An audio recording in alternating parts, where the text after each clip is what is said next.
Imagine a battle. It's being fought every single second right now, but it's invisible. It's happening in cyberspace. And it's this relentless barrage of attacks. They're targeting everything, from the very core of our national defense, right down to the digital devices in our pockets. Yeah, it's constant. Exactly. And while most of us are just, navigating our online lives, maybe seemingly unaware, there are these dedicated forces working tirelessly, kind of behind the scenes. Like an unseen shield. That's a good way to put it. An unseen shield protecting our digital world. Okay, so let's unpack this a bit. Today we're diving deep into the 2024 annual report from the Department of Defense Cybercrime Center. You'll often hear it called DC3. Right, DC3. And this isn't just, another government agency acronym soup. It's actually a federal cyber center. Yeah. And it's designated as a center of excellence for digital and multimedia forensics. Which is a pretty significant designation. Absolutely. So our mission in this deep dive, it's really to give you a shortcut. A way to understand the cutting edge of cyber defense, straight from the source, from this report. Yeah, see what they're actually doing. Exactly. You'll discover how DC3 operates, what unique capabilities they've honed, and, honestly, the surprising range of threats they tackle. It's everything from sophisticated nation-state attacks to, often deeply personal, tragic cases involving crimes against children. And what's really fascinating here, if you look at their report, is DC3's foundational vision. It's all about enabling precise insight and decisive action. Inside action. Yeah, in cyberspace and, importantly, beyond. They really try to foster a culture of innovation and service. So what does that mean in practice? Delivering capabilities. Precisely. It means they deliver advanced capabilities, crucial insights to a really diverse group of partners. We're talking military, law enforcement, cybersecurity agencies, allied nations, national security organizations. Oh, no. Okay. Broad scope. Very broad, both domestically and internationally. And in 2024, they really showed this commitment by expanding their global footprint, notably extending their reach further into the Indo-Pacific region. That seems significant. It is. And it's not just about having a presence there. It's about building a more integrated, a more resilient team that's ready for these complex, always evolving challenges. So how does this commitment to insight and action, as you said, how does that really play out on the ground? Day to day? Well, one of their absolute foundational pillars is cyber forensics. Right. This is handled by their cyber forensics laboratory, the CFL. The CFL, got it. So digital detectives. Basically, yeah. Think of them as the digital detectives, meticulously piecing together bits and bytes of evidence, often from really complex cybercrime scenes. Okay. And the CFL isn't just some lab in a basement. It's a state-of-the-art facility. It's got cutting-edge tech, staffed by an incredibly skilled team. So what's their main job? Their primary role is providing timely, innovative processing and analysis of digital evidence, specifically for Department of Defense investigations. Okay. But that can range quite a bit, from performing really intricate digital and multimedia forensic exams, sometimes device repairs on severely damaged hardware, to extracting that crucial data, and even providing expert testimony in court. They're literally at the forefront deciphering these digital crime scenes. And the human impact, you mentioned some of the case types earlier. It sounds profound. It really is. The numbers from 2024, they certainly speak volumes. The CFL completed, get this, 1,315 digital forensic exams. 1,315, that's a lot. It is. If you break it down, that's an average of over 5 complex digital investigations every single working day. Wow. It just highlights the relentless pace of digital crime, right? And DC3's capacity to try and keep up. Absolutely unparalleled. But what really stands out, and it's frankly humbling to read, is that 25% of these exams involved crimes against children. A quarter of them. Yeah. Nearly 1 in 4 cases directly focused on protecting vulnerable young lives. It's a stark reminder, isn't it, of the breadth and deep human impact of their work. It goes way beyond just national security. Definitely. They also processed a massive 772 terabytes of data and completed 301 exams specifically involving systems and malware intrusions. And those numbers, they gain real weight when you hear about the specific cases from the report. Like what? Well, for instance, in one case, a DC3 CFL technician managed to meticulously repair a severely damaged iPhone. Looked like a lost cause. Okay. Yeah, those can be tough. Right. But against what seemed like impossible odds, they actually acquired 100% of the user's data. No way. 100%. Yep, which then provided critical assistance to a previously stalled investigation. It helped move it forward. Incredible. And then there was a particularly difficult child sexual assault case. The examiner's dedicated efforts, their forensic work, directly contributed to a significant conviction. What kind of outcome? The accused received 30 months confinement, a dishonorable discharge, and was required to register as a sex offender. So these aren't just, successful investigations on paper. No, that's real impact. Lives changed. Justice served. Exactly. Profoundly served. And beyond these individual cases, DC3 is also pushing boundaries with advanced tools, right? They are.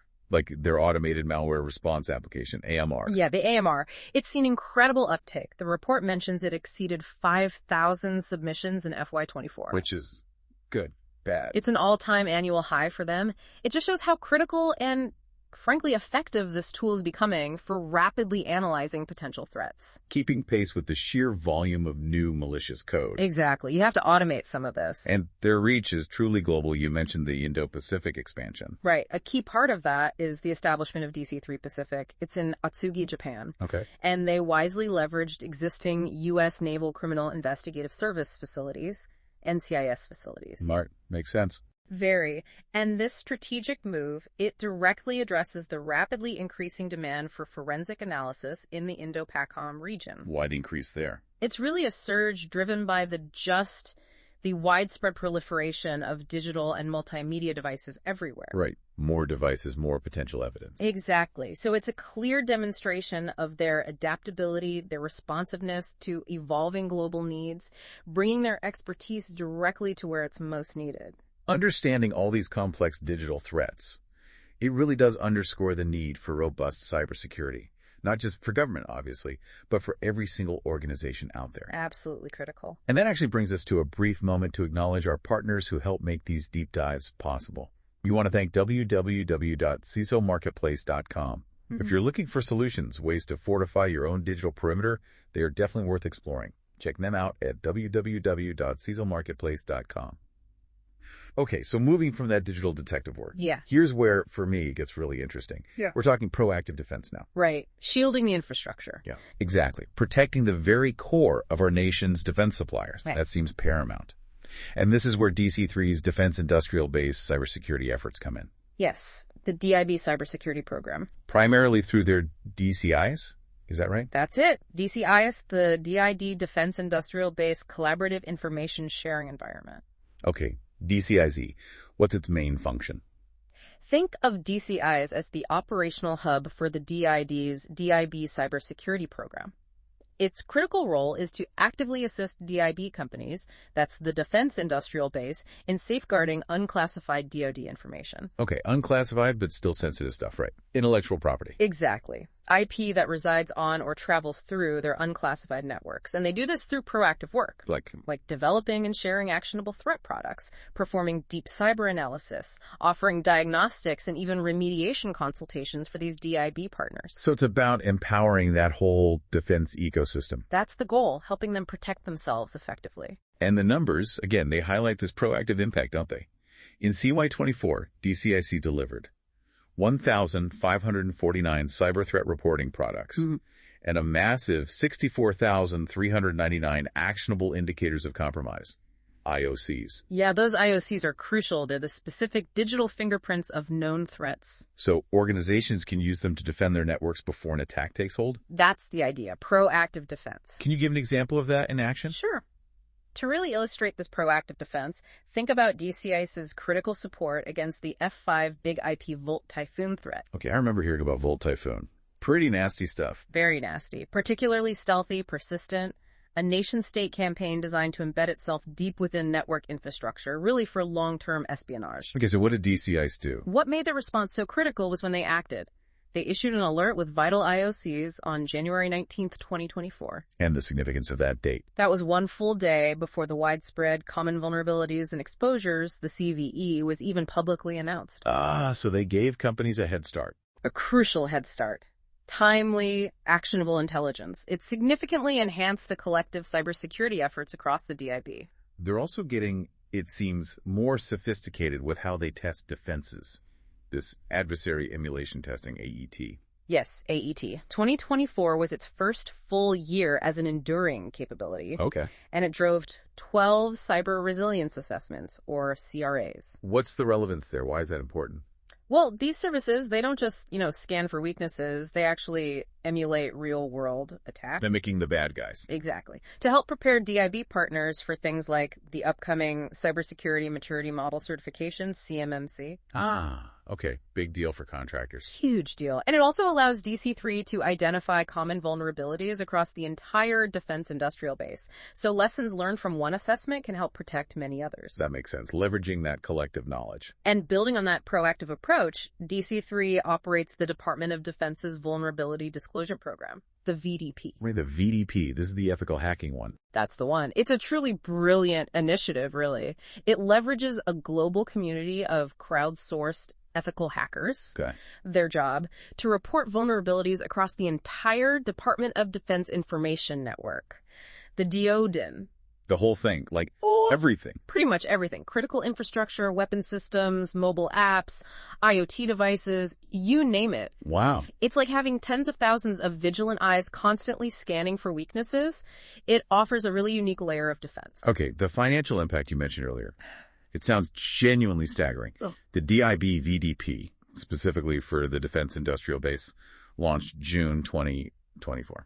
So very recently. Very recently. Has already protected the DIB from potentially catastrophic data losses, say saving an estimated $475 billion in potential costs. Approximately, yes. $475 billion. I mean, that's a mind-boggling figure. How is such a new program achieving that kind of impact so quickly? It really comes down to the sheer scale of that community. We're talking 53,872 researchers globally, constantly standing. 53,000 people. Yeah.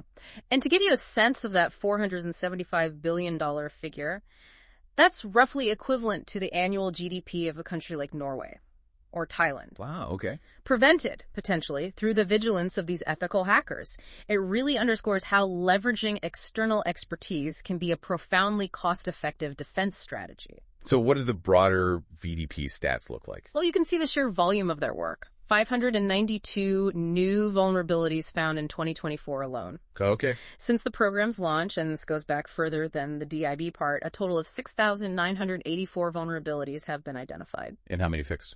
3,159 successfully mitigated to date. And the program's ability to generate 723 actionable reports from such a vast network, it's a real testament to the power of collective intelligence and cybersecurity. Okay, so behind all these impressive frontline operations, the forensics, the DIB protection, there have to be teams building the tools, honing the skills, right? Absolutely. Foundational support. The Directorate of Information Technology, XT, they sound crucial here, like the digital architects and engineers. That's a good way to think of them. XT's role is basically to unify IT operations end to end. They're the ones building and maintaining the very digital highways and tools DC3 relies on. Keeping the lights on, but also building new things. Right. Ensuring seamless support for everything from advanced application development to just basic network stability. And a key project for them is DevSecOps XT. DevSecOps. Security baked in from the start. Exactly. Development, security, and operations. It's an initiative that embeds security practices throughout the entire software and systems development lifecycle. Which leads to more rapid innovation, higher quality software, and it efficiently reduces the risk of exploitation down the line. And they're developing some specific tools, too. You mentioned automation. They are. DC3's Case Information Management System, CIMS. CIMS. It's a business process automation platform. It greatly enhances how they track and manage those digital forensic exams we talked about. And it adapts. Because you mentioned global expansion. It's dynamic, yeah. Adapting to DC3's growing lab operations globally. And then there's the DC3 Data Fusion Suite, DFS. DFS. Sounds powerful. It is. It's designed to intelligently integrate and enhance cyber and intelligence data for registered users, creating a powerful collaborative environment for really in-depth analysis. So you got the tech, the tools. Yeah. But you need the people. The human capital. Absolutely vital, especially in this ever-evolving cyber landscape. And that's where the Cyber Training Academy, the CTA, comes in. The CTA. The CTA plays a critical role. They design, develop, and deliver high-quality cyber training to DoD personnel, specifically those whose duties include ensuring defense information systems are secure. Right. And also combating counterintelligence and criminal fraudulent activities. They are quite literally training the next generation of digital defenders. And the scale of this training, it sounds remarkable from the report. In 2024, they delivered 356,120 training hours. It's a staggering number. 356,120 hours. And that included 7,592 total cybercasts. Those are online sessions. Yeah, online accessible training sessions. Makes it easier to reach people. And nearly 10,000 hours of mobile training team deployment. So they're going out to people. Exactly. Bringing the training directly to personnel in the field, wherever they are in the world. And they're keeping the courses current, too. I saw mentions of new ones. Constantly adapting. They've developed new courses like dark web activities, cryptocurrency activities, advanced malware analysis. Wow. So really responding to the newest, most complex threats. Shows their agility. Absolutely.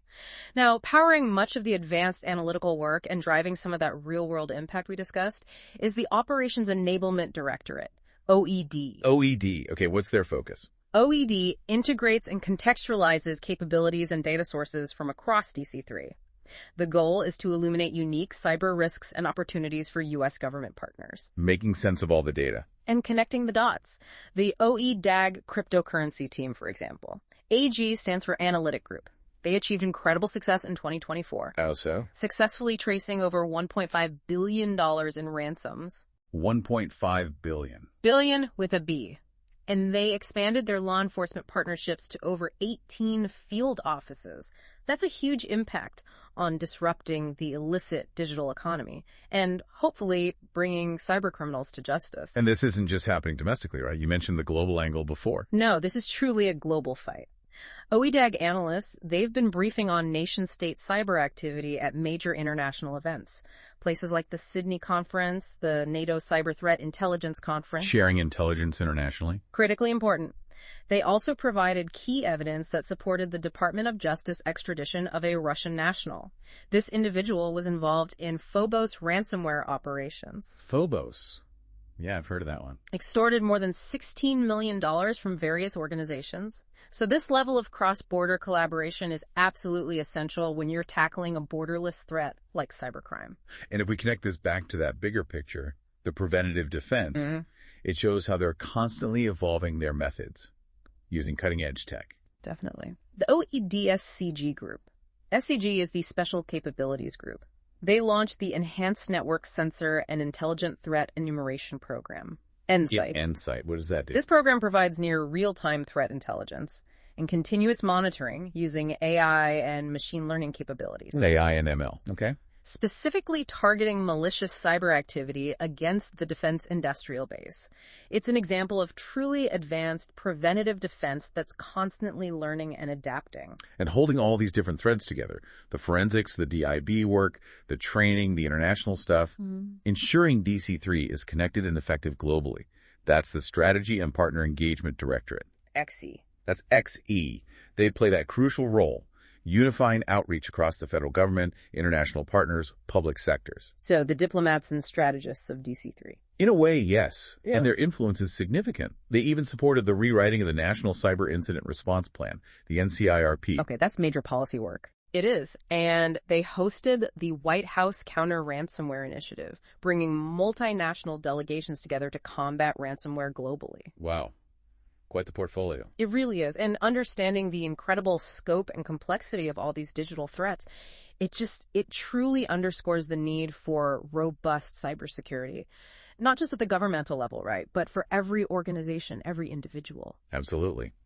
Which leads us to thank our sponsor again. We'd like to express our gratitude to www.cisomarketplace.com for supporting these deep dives into such critical areas of cybersecurity. Their support is invaluable.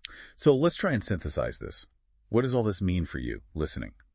This deep dive into DC3's 2024 report, it paints a really vivid picture, I think. An organization that is constantly innovating, expanding its reach, adapting, all to protect our digital world. That unseen shield idea again. Exactly. They're fulfilling this vital dual role, both critical law enforcement forensics and proactive cybersecurity defense. And the impact touches everything from national security infrastructure right down to deeply personal criminal cases. And this really raises an important question, doesn't it? In this era of escalating cyber threats, DC3's report, It showcases a clear commitment. It's not just about reacting to attacks anymore. Right, getting ahead of it. It's about actively building resilience, sharing intelligence across this vast, complex network of partners. It's really a testament to the ongoing, often quiet work that keeps our digital infrastructure, our sensitive data, and, as you said, even individual lives secure. It highlights the relentless nature of this digital battlefield. No, absolutely. And the immense dedication required to defend it every single day. So, maybe a final thought to leave with our listeners. Consider this. With cyber threats evolving at what feels like lightning speed, how might the lessons learned, the technologies pioneered by organizations like DC3, things like crowdsourced vulnerability disclosure or AI-powered threat enumeration, how might those influence the everyday cybersecurity practices that you or your organization adopt in the future? That's a great question. What's the trickle-down effect? Yeah. And what new collaborations, maybe unexpected ones, might emerge to tackle the next generation of digital dangers? Building on the foundation that organizations like DC3 are clearly laying right now, thank you for joining us on this deep dive.